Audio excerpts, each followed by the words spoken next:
निशानी बना दिया।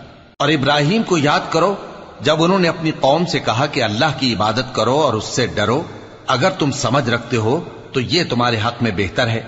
तुम तो अल्लाह को छोड़कर बुतों को पूजते और झूठी बातें बनाते हो। जिन लोगों को तुम अल्लाह के सिवा पूजते हो वो तुमको रिज्क देने का इख्तियार नहीं रखते।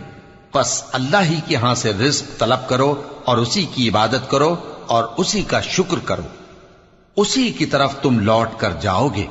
और अगर तुम झुटलाते हो तो तुमसे पहले भी उम्मतें अपने पैगंबरों की तकजीब कर चुकी हैं और पैगंबर के जिम्मे खोल कर सुना देने के सिवा और कुछ नहीं। क्या उन्होंने नहीं देखा कि अल्लाह किस तरह खलकत को पहली बार पैदा करता है, फिर किस तरह उसको दोबारा पैदा करेगा? यह अल्लाह को आसान है। कह दो कि मुल्क में चलो फिरो और देखो कि उसने किस तरह खलकत को पहली दफा पैदा किया है, फिर अल्लाह ही दूसरी बार भी पैदा करेगा।